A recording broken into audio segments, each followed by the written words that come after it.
कि इंडिया में सबसे ज़्यादा जो टारगेट हुआ वो कौन हुआ? वो इंडिया हुआ।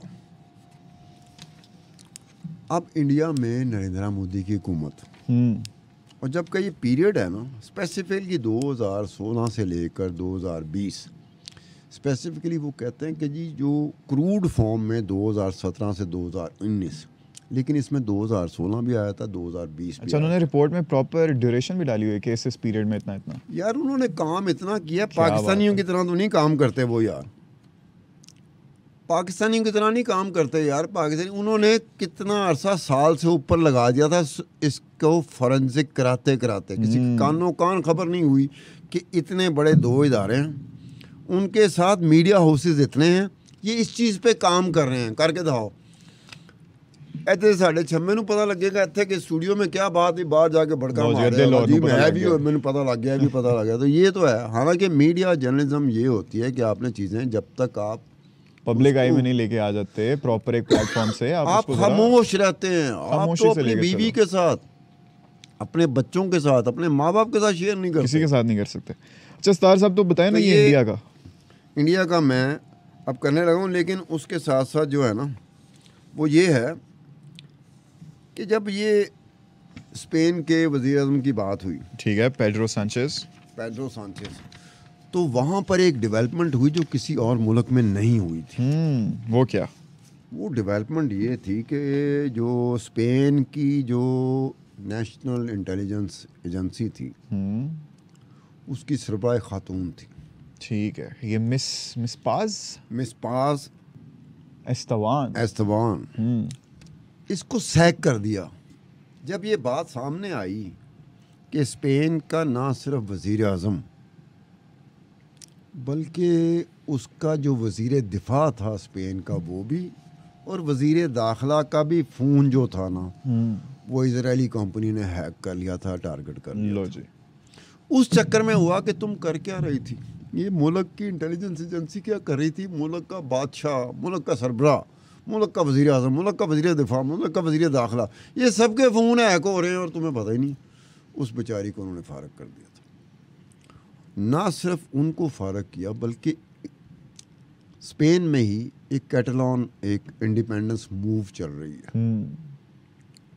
वो स्पेन में कुछ लोग रहते हैं जो नेटिव्स हैं, जो समझते हैं कि जी एबोरिजिन नहीं होता, वो समझते हैं, वो आज़ादी मांग रहे हैं कि इतने इलाके हैं स्पेन के, वहाँ पर हमने आज़ादी लेनी है।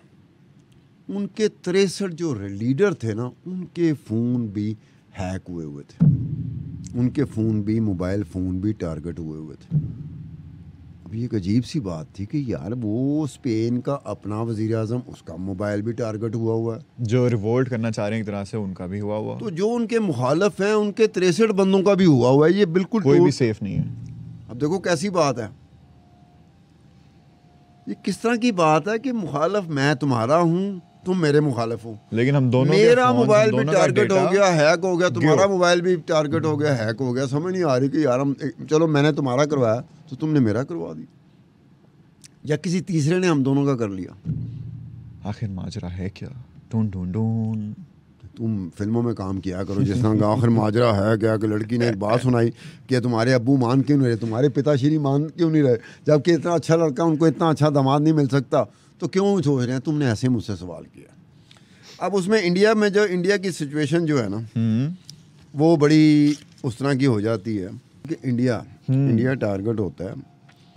तो इंडिया में अब नरेंद्र मोदी हुकूमत में है, बिल्कुल, और 10 साल हो गए हैं माशाल्लाह। माशाल्लाह भी कहना चाहिए ना साथ, अगर दुश्मन ममालिक भी हैं फिर भी माशाल्लाह कहना चाहिए। इमरान खान ने अगर ये कहा था उसके 2019 में नरेंद्र मोदी के इलेक्शन जीतने से पहले, वज़ीर आज़म पाकिस्तान इमरान खान ने ये कहा था कि नरेंद्र मोदी जीतेगा। उनको पूछे तूने तुक्का मारा था, तूने ख्वाब देखा था, या तुम्हारी आस थी? अगर तुम्हारी आस थी, तुमने या तुक्का मारा था, तो वही नरेंद्र मोदी है, वही उसकी हुकूमत है जिसने तुम्हारा मोबाइल हैक किया।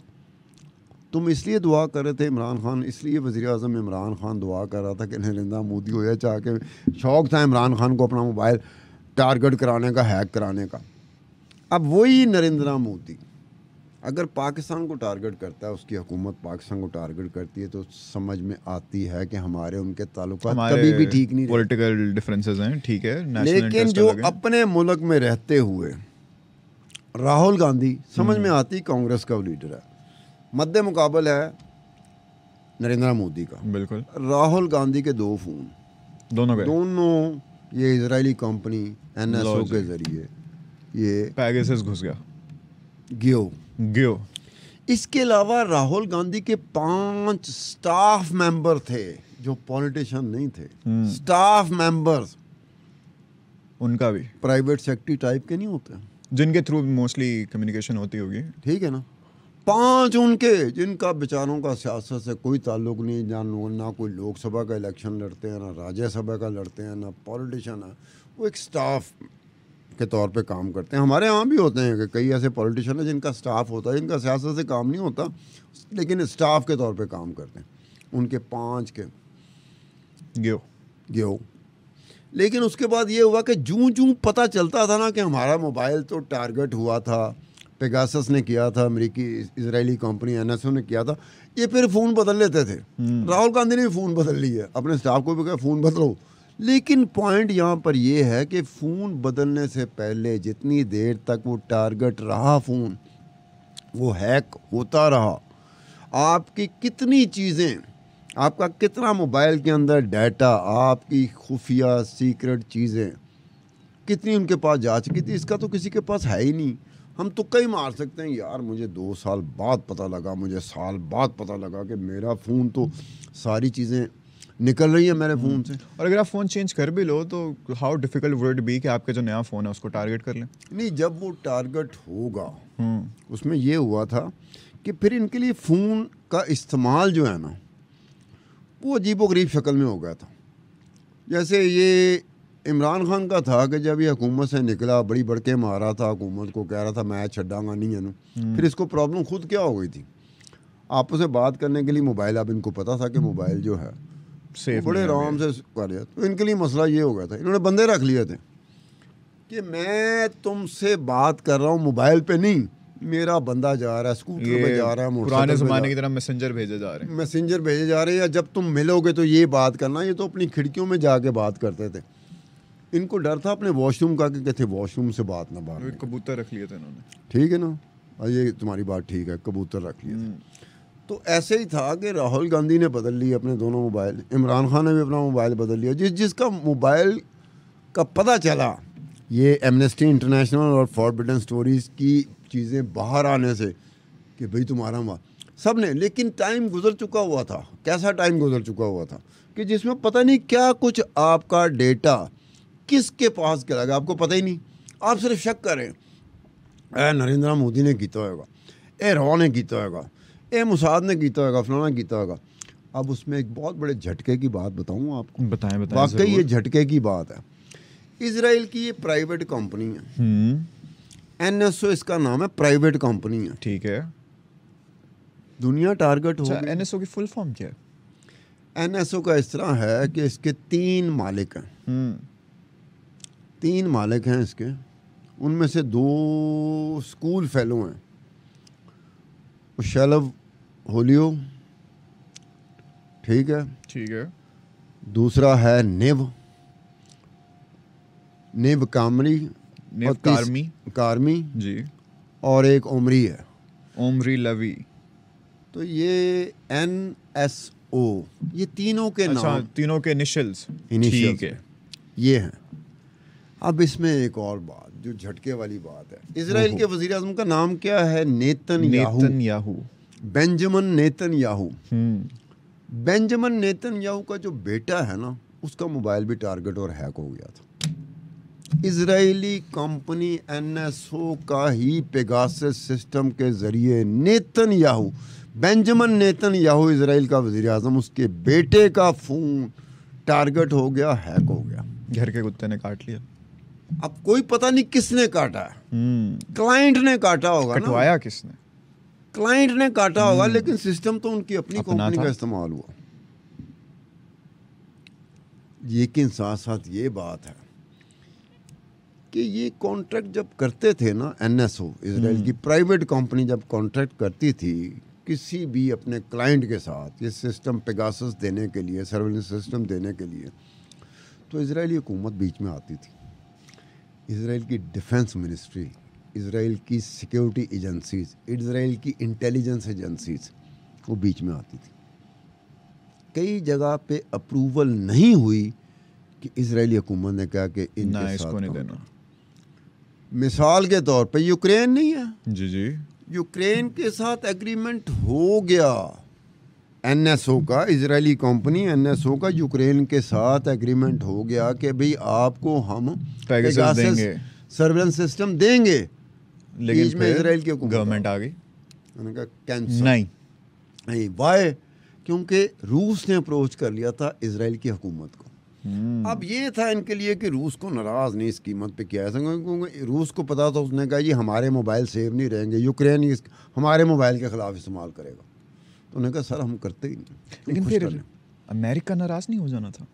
आगे मेरा अमेरिका की तरफ जाएंगे ना, आओ ना, अभी पहले इंडिया को तो पूरा कर लें। आप इंडिया का ये हुआ कि राहुल गांधी की बहन है एक प्रियंका गांधी, बिल्कुल, सोनिया गांधी और राजीव गांधी जो वज़ीर आज़म थे, इनके 2 बच्चे हैं, राहुल गांधी और प्रियंका गांधी। ये दोनों के मोबाइल जो थे ना, मोबाइल फ़ोन, वो अमेरिकी ये इजरायली कंपनी NSO के पेगासस सिस्टम की जद में आ गए। ठीक है। अब उसके बाद मुखालफों की तो बात समझ में आती है कि चलें एक चीज़ मान ली जाती है कि नरेंद्र मोदी हुकूमत जो BJP हुकूमत है, इसकी कोई इंटेलिजेंस एजेंसी है जिसने इजरायली कंपनी NSO का पेगासस सिस्टम कॉन्ट्रैक्ट किया हुआ है और वो अपने पॉलिटिकल ओपोनेंट्स के खिलाफ यूज़ कर रहे हैं। तो अपने ही यूनियन मिनिस्टर के खिलाफ क्यों इस्तेमाल कर रहे हो? अच्छा, उनका अपना अपने यूनियन मिनिस्टर, एक से ज़्यादा, मल्टीपल। आप देखें ना, एक यूनियन मिनिस्टर है for railways, IT, communication, Ashwini Vaishnaw, ठीक है। ये ना सिर्फ इसका मोबाइल वो टारगेट हुआ, हैक हुआ, बल्कि इसकी बीवी का भी हुआ। अब नरेंद्र मोदी की हुकूमत का ये वज़ीर है, यूनियन मिनिस्टर, वफाकी वज़ीर है ये, और इसकी बीवी का हो गया। समझ नहीं आती कि नरेंद्र मोदी क्या चाह रहा है। मुखालफिन की तो समझ आती है कि मुखालफों की वो इस चीज़ पे नज़र रख रहा है। उसके बाद दूसरे यूनियन मिनिस्टर हैं जो प्रहलाद सिंह पटेल। अब ये हैं इसकी बीवी, उसका भी फ़ोन, और इसके दफ्तर के जो प्राइवेट सेक्रेटरी उसका फ़ोन, इसका जो माली है पटेल का, यूनियन मिनिस्टर का माली है, उसका फ़ोन भी, और जो इसका बेचारा कुक है, जो बावर्ची है, इसका खाना बना के उसका मोबाइल भी। वाई? क्योंकि पटेल कई दफ़ा अपने इन मुलाजमीन का फ़ोन इस्तेमाल करता था। अब ये यूनियन मिनिस्टर है इंडिया के जिनके मोबाइल हैक हो गए, टारगेट हो गए, और हुकूमत किसकी? नरेंद्र मोदी की। क्लाइंट कौन है? नरेंद्र मोदी की कोई इंटेलिजेंस एजेंसी है, अपने ही बंदों पे। उसके बाद एक प्रदीप अवस्थी, ये पर्सनल सेक्रेटरी किसका है? BJP के एक लीडर है, BJP की, भारतीय जनता पार्टी की, वसुंधरा राजे। वसुंधरा राजे वो कुछ अर्सा पहले राजस्थान की मुख्यमंत्री थी, चीफ मिनिस्टर थी। उसके प्राइवेट सेक्रेटरी का मोबाइल भी सिर्फ इस वजह से टारगेट हुआ, हैक हुआ कि राज्य की कम्युनिकेशन इसके ज़रिए होती है, इसके ज़रिए करती है। अब ये देखो, ये बड़ी जालिम चीज़ होती है। उसके बाद है एक और है जो मुझे इसलिए पसंद है, भारतीय जनता पार्टी BJP की लीडर है, मिनिस्टर भी है। ये कौन है? ये स्मृति ईरानी है। हाँ, स्मृति ईरानी ने ना अमेठी हल्के से राहुल गांधी को शिकस्त दी थी। अच्छा जी। 2019 के इंतखाबात में बड़े मार्जिन से। अमेठी एक ऐसी है, रायबरेली और अमेठी, ये 2 ऐसी कॉन्स्टिट्यूंसी जो कहते हैं कि गांधी ख़ानदान की कॉन्स्टिट्यूंसीज हैं। गांधी ख़ानदान की कॉन्स्टिट्यूंसीज में एक स्मृति ईरानी जो है ना वो एक्ट्रेस रही है अपने दौर में, she is a good looking woman, वो एक्ट्रेस रही है। और उसने कहा था 2019 के, वो हमें ऐसे लगा कि जलसों में लोग कह देते हो कि मैं इसको हरा दूंगा या जैसे हमारा लाड़काना पीपीपी का गढ़ कह लें इसको, उस तरह उन्होंने उस तरह का उसने कहा। लेकिन उसके मुखालफ जब कोई बात करते कि हम हरा देंगे तो हम इंतखाबात होने से पहले यही सोच रहे होते हैं कि यार चलो बेचारा एक अपनी क्या कहते हैं ख्वाहिश का इजहार कर रहा है, एक नारा दे रहा है लोगों की, अपने सपोर्टर की बढ़ के मार। स्मृति ईरानी ने ये कहा था कि मैं अमेठी में राहुल गांधी को हरा दूंगी, उसने हरा दिया, कर भी दिया। अब ये स्मृति ईरानी बेचारी का क्या है, जिसने सबसे बड़ा जो नरेंद्र मोदी या भारतीय जनता पार्टी का मुखालिफ था राहुल गांधी, और ये फटियाँ पान देती हैं। स्मृति ईरानी का जो सेक्रेटरी है उसका मोबाइल भी हैक हो गया, गियो।